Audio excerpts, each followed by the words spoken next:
إن الحمد لله نحمده ونستعينه ونستغفره ونعوذ بالله من شرور أنفسنا ومن سيئات أعمالنا من يهده الله فلا مضل له ومن يضلل فلا هادي له وأشهد أن لا إله إلا الله وحده لا شريك له وأشهد أن محمدا عبده ورسوله يا أيها الذين آمنوا اتقوا الله حق تقاته ولا تموتن إلا وأنتم مسلمون يا أيها الناس اتقوا ربكم الذي خلقكم من نفس واحدة وخلق منها زوجها وبث منهما رجالا كثيرا ونساء واتقوا الله الذي تساءلون به والأرحام إن الله كان عليكم رقيبا يا أيها الذين آمنوا اتقوا الله وقولوا قولا سديدا يصلح لكم أعمالكم ويغفر لكم ذنوبكم ومن يطع الله ورسوله فقد فاز فوزا عظيما أما بعد فإن خير الحديث كتاب الله وخير الهدي هدي محمد صلى الله عليه وعلى آله وسلم وشر الأمور محدثاتها وكل محدثة بدعة وكل بدعة ضلالة وكل ضلالة في النار. قال سبحانه وتعالى وقال إني ذاهب إلى ربي سيهدين ربي هب لي من الصالحين وبشرناه بغلام حليم فلما بلغ معه السعي قال يا بني إني أرى في المنام أني أذبحك فانظر ماذا ترى قال يا أبت افعل ما تؤمر ستجدني إن شاء الله من الصابرين. محترم حضرات اور انتہائی قابل احترام پردہ نشین ماؤں اور بہنوں، تمام تعریفیں، ہر طرح کی بڑائی، کبریائی، پاکیزگی اللہ رب العالمین احکم الحاکمین کے لیے لائق و دیبا ہے، جو سارے جہانوں کا بنانے والا اور پالنے والا ہے، بے حد مہربان، نہایت رحم کرنے والا ہے، رود جزا کا مالک ہے، ہر طرح کا نفع، نقصان، عزت، ذلت تنہا اسی کے ہاتھ میں ہے. وہ جس کو عزت دے اسے کوئی ذلیل نہیں کر سکتا، اور وہ جس کو ذلیل کر دے اس کو کوئی عزت نہیں دے سکتا. اور بے شمار درود و سلام کا نزول ہو تمام انبیاء اکرام پر، بالخصوص آخری نبی اور رسول رحمت للعالمین جناب محمد رسول اللہ صلی اللہ علیہ وسلم پر. بہرحال حمد و صلوات کے بعد یہ عید الاضحیٰ کا موقع ہے، اور ہم سب جانتے ہیں کہ یہ جو ہم قربانیاں کرتے ہیں یہ ایسی عبادت ہے جس کو اللہ تعالیٰ نے ہر امت کے لیے متعین کیا ہے. اور سالانہ یہ جو قربانیاں کی جاتی ہیں عید الاضحیٰ کے موقع پر، یہ ایک بہت ہی عظیم واقعے کی یادگار ہے. کیا واقعہ ہوا تھا؟ اللہ تعالیٰ نے سورہ صافات میں آیت نمبر 99 سے لے کر 110 تک اس واقعے کو بیان کیا ہے. اللہ کے دو جلیل القدر نبی ہے، حضرت ابراہیم اور حضرت اسماعیل علیہ السلام، باپ بیٹے. جب ابراہیم علیہ السلام نے اپنی قوم کو دعوت دی اور قوم نے ماننے سے انکار کر دیا، حضرت ابراہیم علیہ السلام کو زندہ جلانے کی کوشش کی، تو اللہ تعالیٰ کی طرف سے حکم آیا کہ ابراہیم آپ ہجرت کیجئے. ابراہیم علیہ السلام نے کہا انی ذاہب الی ربی سیہدین، کوئی راستہ، کوئی منزل، کوئی وطن ایسا معلوم نہیں جہاں پر میں جاؤں، میں اپنے رب کی طرف ہجرت کر رہا ہوں، وہی مجھ کو راستہ دکھائے گا. اللہ تعالیٰ نے فرمایا ربی حب لی من الصالحین. ابراہیم علیہ السلام جب اپنے وطن سے ہجرت کر کے گئے تو انہوں نے اللہ سے دعا کی، اے اللہ مجھے نیک لڑکا عطا فرما. صرف اولاد کا ہونا اہم نہیں ہے کہ صاحب بہت سال ہو گئے شادی کو اولاد نہیں ہو رہی ہے، اولاد کا نیک ہونا اہم ہے. اور اولاد نیک کب تک نہیں ہو سکتی؟ جب تک اللہ تعالیٰ اولاد کو نیک نہ بنائے. ساری چیزیں کس کے ہاتھ میں ہیں؟ اللہ تعالیٰ کے ہاتھ میں ہیں. ٹھیک ہے، آپ کی تربیت اپنی جگہ، ادب سکھلانا اپنی جگہ، لیکن اللہ تعالیٰ سے کیا دعا مانگنی چاہیے؟ اے اللہ لڑکا دے تو نیک دے، لڑکی دے تو نیک دے. ابراہیم علیہ السلام نے دعا کی اللہ لڑکا عطا فرما اور نیک لڑکا عطا فرما. اچھا لڑکے کی دعا کیوں کی، لڑکی کی دعا کیوں نہیں کی؟ اس لیے کہ انبیاء اپنے مشن کے اعتبار سے مخلص ہوتے ہیں، اور ان کو یہ ہوتا ہے کہ بھئی میرے بعد میں میری اولاد میرے مشن کو اور میرے کام کو آگے بڑھائے، اللہ کی توحید کا جھنڈا دنیا میں بلند کرے. اللہ نے کہا فبشرناہ بغلام حلیم، ہم نے ان کو ایک بردبار لڑکے کی بشارت دی. حلم کا جو لفظ عربی زبان میں آتا ہے جس کو حلیم کہتے ہیں کسی انسان کو، اس کے معنی اردو زبان میں ہوتے ہیں بردبار، اور عربی زبان میں اس کے معنی میں صبر والا، اچھے اخلاق والا، برداشت کرنے والا، بہت سارے اچھے اخلاق حلم کی صفت کے اندر عربی زبان میں آتے ہیں. اچھا اب لڑکا عطا کر دی اللہ تعالیٰ نے، تو ایک آزمائش یہ لی، کہا ابراہیم تم ان کو اپنی بیوی کو، نئی بیوی کو اور بچے کو اپنے پاس میں نہیں رکھ سکتے، جاؤ ایک دور ایک ویران آبادی ہے جہاں پر ہمارا ایک گھر ویران ہو چکا ہے، وہاں جاؤ اور وہاں جا کے ان کو رکھ دو۔ وہ گئے اور ایسی جگہ پر ان کو چھوڑا جہاں نہ کھانے کے لیے کوئی کھانا ہے، نہ پینے کے لیے کوئی پانی کا انتظام ہے۔ ابراہیم ان کو چھوڑ کے جانے لگے تو بیوی پیچھے پیچھے آ کر کہا آپ کس کے سہارے چھوڑ کے جا رہے، کون ہے یہاں پر؟ کوئی جواب نہیں۔ کہا اللہ امرک بہذا، کیا اللہ نے آپ کو اس بات کا حکم دیا ہے؟ کہا نعم، ہاں اللہ نے اس بات کا حکم دیا ہے۔ کہا اذن لا یضیعنا، جائیے پھر ہم کو کوئی پرواہ نہیں، اللہ ہم کو ضائع نہیں کرے گا۔ ایک عورت کا کیا توکل اور کیا بھروسہ تھا اللہ تعالیٰ کی ذات پر، اور کیا ایک ذہنیت تھی کہ بھئی ساری چیزوں کے اندر معاملہ کیا ہے، اللہ کا حکم ہے کیا، اللہ کا حکم ہے تو بات ہی ختم ہے، اس کے بعد میں ہاں نہیں کیوں کیسے کیا کوئی سوال نہیں۔ اللہ نے حکم دیا، کہا جائیے اللہ ہم کو ضائع نہیں کرے گا۔ اللہ نے ضائع نہیں کیا، زمزم نکالا گیا اور لوگوں کی طبیعت ادھر متوجہ کی گئی، لوگ آئے وہاں پر رہنے کے لیے اور ایک آبادی ہو گئی۔ اس کے بعد میں جب بچہ تھوڑا سا بڑا ہو گیا، فلما بلغ معه السعي، بچہ جب ان کے ساتھ چلنے پھرنے کی عمر کو ہو گیا، دوڑ دھوپ کرنے کی عمر کو ہو گیا، 10 12 13 سال کی جو عمر ہوتی ہے، باپ اپنی اولاد کو دیکھ دیکھ کے خوش ہوتا ہے کہ یہ میری کمائی ہے اور میں نے اب جو ہے یعنی یہ فصل کھانے کا موسم ہے، یہ بچہ بڑا ہوگا جوان ہوگا اور اس سے مجھ کو دنیا اور آخرت میں فائدہ پہنچے گا۔ ایک باپ کے جذبات یہ ہوتے ہیں۔ ایسے وقت میں اللہ تعالیٰ کی طرف سے کیا حکم آیا؟ نبی کو خواب دکھلایا گیا، اور انبیاء کے خواب وہی ہوتے ہیں، انبیاء کے علاوہ نیک سے نیک انسان ہو اس کا خواب وہی نہیں ہوتا، اللہ کی طرف سے کوئی گارنٹی نہیں۔ دکھایا گیا کہ ابراہیم علیہ السلام اپنے بچے کو لٹا کے اس کو ذبح کر رہے ہیں، وہاں سے آئے، فلسطین میں رہا کرتے تھے، اسماعیل علیہ السلام اور ان کی ماں ہاجرہ یہ مکہ میں رہا کرتی تھی، تو وہاں سے تشریف لائے اور تشریف لا کر بیٹے کو اپنے پاس میں بٹھایا اور کہا یا بنیا انی ارا فی المنام انی اذبحک فانظر ماذا ترى، بیٹا میں نے خواب میں دیکھا ہے کہ میں اللہ کے لیے تجھ کو ذبح کر رہا ہوں، بتا تیری کیا رائے ہے اس بارے میں۔ ایسا ہو سکتا تھا کہ ابراہیم علیہ السلام صحرا میں لے جاتے اور چپکے سے ذبح کر دیتے، بتائے بغیر ذبح کر دیتے، لیکن ابراہیم علیہ السلام مشورہ کر رہے ہیں بٹھا کے، اس مشورے کی وجہ سے اور بیٹے کی جواب کی وجہ سے اسماعیل بنے۔ اگر ابراہیم علیہ السلام خود عمل کر لیتے تو کہا ابراہیم علیہ السلام بڑے آدمی تھے، اللہ کی رضا کے لیے بیٹے کو قربان کر دیا، لیکن جب انہوں نے مشورہ کیا بٹھا کر اور بیٹے نے کہا یا ابت افعل ما تؤمر ستجدنی انشاءاللہ من الصابرین، ابا آپ کریے جس بات کا حکم ہوا ہے، آپ انشاءاللہ مجھ کو صبر کرنے والوں میں سے پاؤ گے۔ تو اب کیا ہو گیا؟ ابراہیم کا اپنا مقام، اسماعیل کا اپنا مقام۔ اس سے ہم کو جو چیز سیکھنے کے لیے ملتی ہے وہ کیا ہے؟ بہت سی مرتبہ ہم اپنے اہل خانہ کو جب کسی کام کے لیے راضی کرنا چاہتے، کسی کام کے بارے میں کہنا چاہتے ہیں، ہم آرڈر جاری کرتے ہیں ایسا کر لو، آئندہ ایسا کر لینا، جبکہ سنت طریقہ کیا ہے؟ انسان مشورے کے انداز میں کہ بھائی یہ کام ہمارے سامنے ہے، کیا ہم ایسا کریں گے تو ایسا اچھا نہیں رہے گا، ہم کو ایسا کرنا چاہیے۔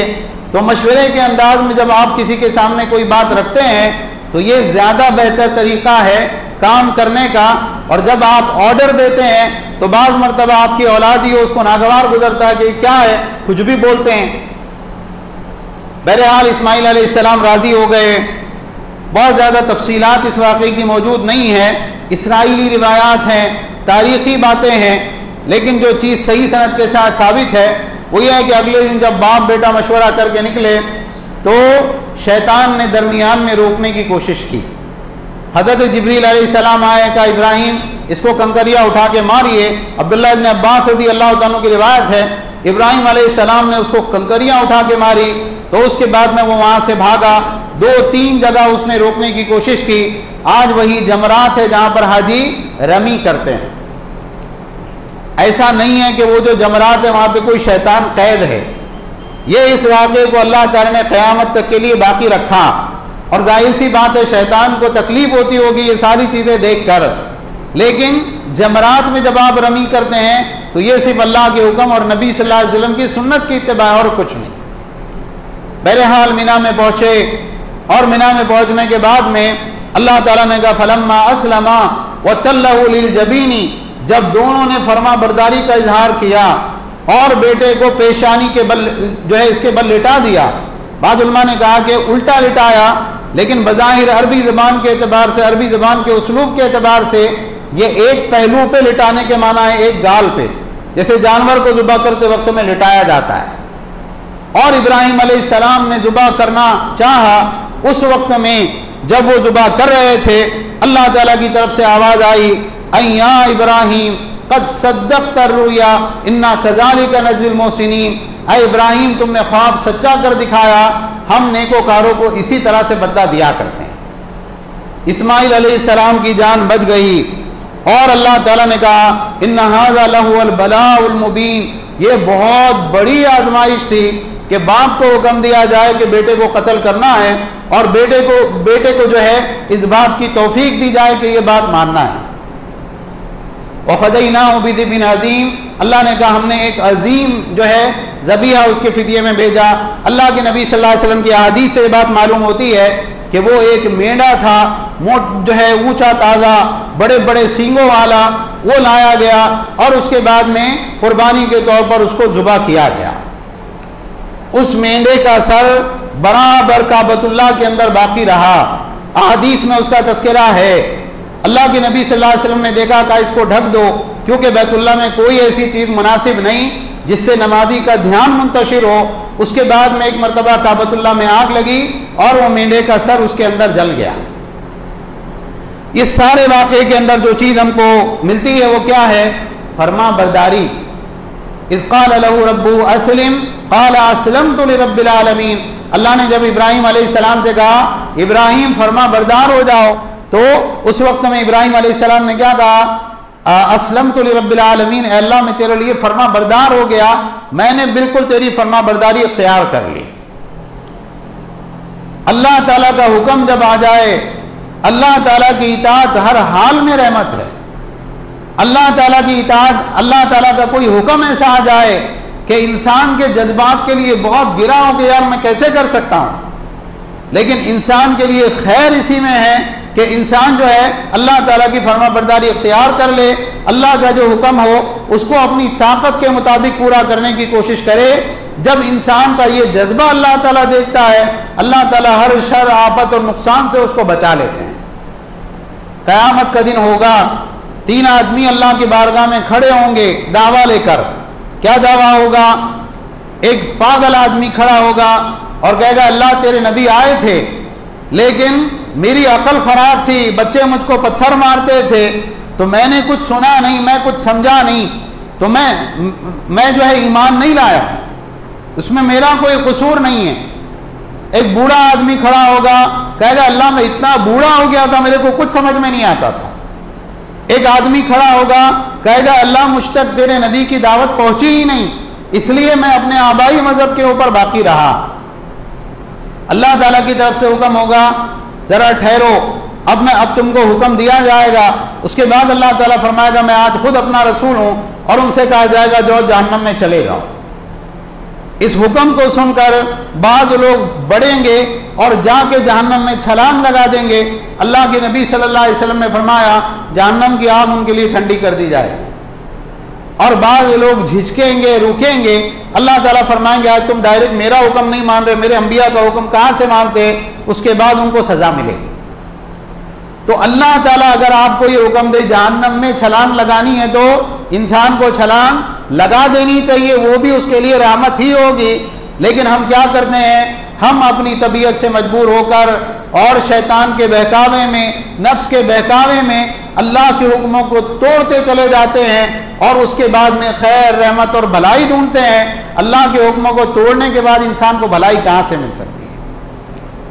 بہرحال یہ عید الاضحیٰ کا موقع ہے, یہاں اس موقع پر ایک بات یاد رکھیں، اللہ کے نبی صلی اللہ علیہ وسلم نے فرمایا ان اللہ کتب الاحسان علی کل شیء، اللہ نے ہر چیز پر احسان فرض کیا ہے۔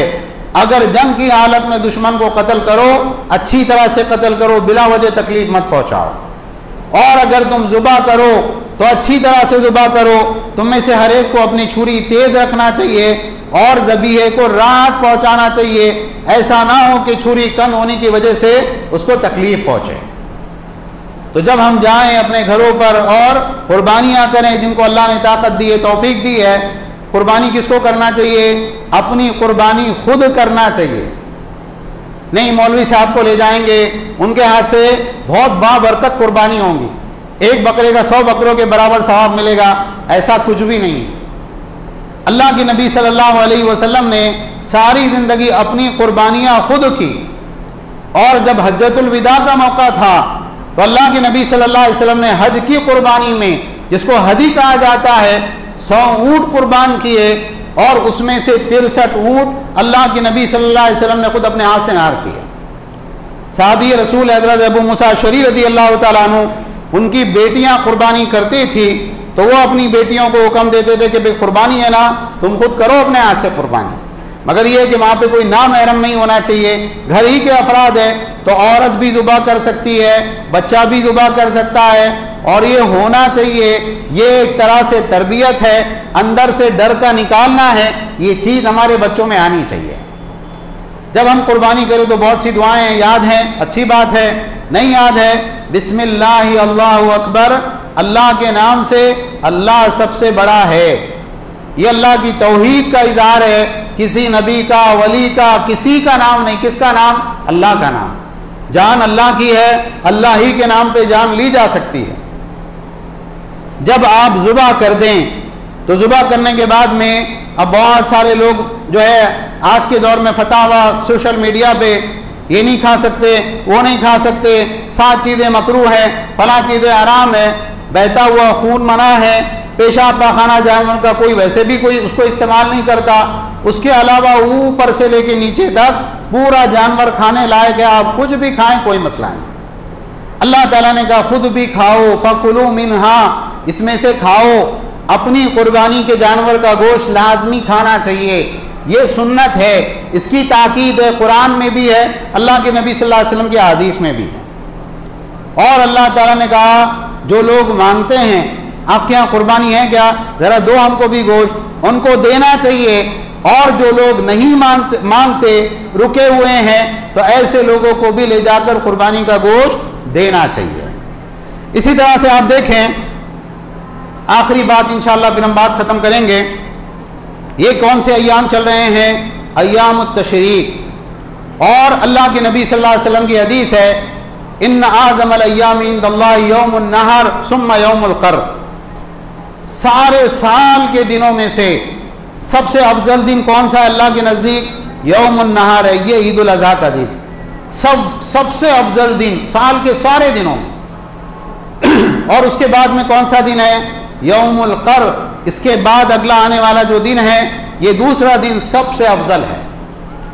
اب کیا ہوتا ہے، انسان لیز بنا کے رکھتا ہے، میں تو ابھی روزے رکھ رہا تھا، اور ابھی تو عرفہ تھا، ابھی تو فلاں مصروفیات تھی، عید آ رہی ہے نا، عید کے موقع پہ سارے ارمان نکالیں گے۔ یہ بات یاد رکھیں، عید کے موقع پہ ارمان نکالیں، لیکن ارمان کون سے؟ جائز ارمان۔ اللہ تعالیٰ جس دن سے راضی ہے، اللہ تعالیٰ جس دن اللہ کے نزدیک جو دن سب سے افضل ہے، اس دن کو گناہوں کا دن نہ بنائیں۔ اور یہ بات یاد رکھیں، جیسے آپ نے عید کی نماز ادا کی، ایسی ظہر کی نماز بھی فرض ہے، عصر بھی، مغرب بھی، عشاء بھی، اور جو جان بوجھ کے نماز چھوڑتا ہے وہ کون ہے؟ کافر ہے یا منافق ہے۔ نمازوں کو ضائع کرنے سے بچیں، حرام چیزوں سے بچیں۔ یہ جو ایام تشریق چل رہے ہیں، ایام تشریق کے بارے میں اللہ تعالیٰ نے فرمایا وَاذْكُرُوا اللَّهَ فِي أَيَّامٍ مَّعْدُودَاتٍ، ان چند دنوں کے اندر اللہ کو یاد کرو۔ عبداللہ ابن عمر رضی اللہ عنہ کہا کرتے تھے ہی ایام التشریق، یہ ایام تشریق ہیں۔ اور اللہ کے نبی صلی اللہ علیہ وسلم نے فرمایا انہا ایام اکل و شرب و ذکر اللہ عز وجل، یہ کھانے پینے اور اللہ کو یاد کرنے کے دن ہیں۔ کھانا پینا ہے خوب کھائیں پئیں تفریح کریں۔ بعض حدیث میں ہے ایام التشریق ایام و اکل و شرب و بیال، ایام تشریق کھانے پینے اور میاں بیوی کے تعلق کے دن ہیں، تو آپ جائز تفریحات جو بھی ہیں سب کریں، لیکن ہر مسلمان جو ہے وہ اپنی کسی تفریح میں، کسی موقع پر، شادی میں، غمی میں، خوشی میں، عید میں، بقرعید میں اللہ کو نہیں بھولتا۔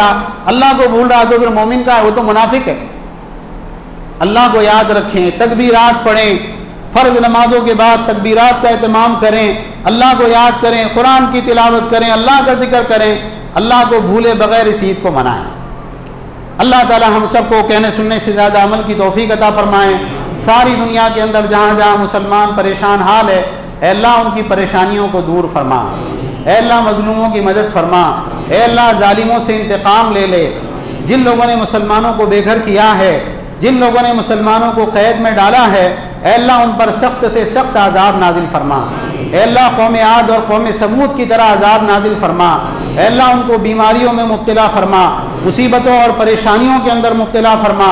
اے اللہ جو لوگ جس طرح سے مسلمانوں کے ساتھ سلوک کریں، اے اللہ تو ویسا ہی سلوک ان کے ساتھ میں فرما۔ اے اللہ مسلمانوں کو ہدایت دے، نیک اعمال کی توفیق دے، ہم سب کو 5 وقتہ نمازوں کی توفیق عطا فرما۔ جو مسلمان بے روزگار ہیں اللہ ان کو حلال طیب روزگار عطا فرما۔ جو مسلمان قرضوں میں جکڑے ہوئے ہیں اے اللہ ان کو قرضوں سے نجات عطا فرما، ان کے سارے قرض اپنے پاس سے ادا فرما دے۔ اے اللہ ہم سب کو حلال طیب روزگار عطا فرما، بیماریوں سے شفا عطا فرما، مصیبتوں اور پریشانیوں سے نجات عطا فرما۔ اے اللہ جو بے نکاح ہیں ان کو مناسب جوڑا عطا فرما، جو بے اولاد ہیں اللہ ان کو نیک صالح اولاد عطا فرما، جو اپنی اولاد کی طرف سے پریشانی میں ہیں اے اللہ ان کی اولاد کو ہدایت دے، اور ہر غم، ہر پریشانی، ہر مصیبت سے اللہ ہماری حفاظت فرما۔ اے اللہ ساری دنیا کے مسلمانوں کی حفاظت فرما، ساری دنیا کے مسلمانوں کی مدد فرما، اسلام کو غلبہ عطا فرما، مسلمانوں کو غلبہ عطا فرما، ہم سب کو توحید و سنت کی اتباع کی توفیق عطا فرما۔ جو بدعات، شرکیہ کام، گناہ کے کام ہمارے معاشرے میں عام ہو چکے ہیں اے اللہ ہم سب کو اس سے سچی پکی توبہ کی توفیق عطا فرما، گناہوں کو چھوڑنے کی توفیق عطا فرما۔ اے اللہ ہمارے دلوں میں ایمان کو مزین کر دے، نیکیوں کو مزین کر دے، اے اللہ کفر سے، شرک سے، گناہوں سے اے اللہ ہم سب کو نفرت عطا فرما۔ ہم سب کو حرمین شریفین کی زیارت نصیب فرما، حج بیت اللہ کی سعادت نصیب فرما، اللہ کے نبی صلی اللہ علیہ وسلم کی مسجد کی زیارت نصیب فرما۔ اے اللہ ہم سب کو نیک، اچھا اور سچا مسلمان بنا۔ اے اللہ ہم کو، ہماری نسلوں کو دین کی خدمت اور محنت کے لیے قبول فرما، جب تک زندہ رکھ، اسلام اور ایمان پر زندہ رکھ، اور اسلام اور ایمان ہی کی حالت میں ہم کو وفات عطا فرما۔ آمین وآخر دعوانا الحمدللہ رب العالمین۔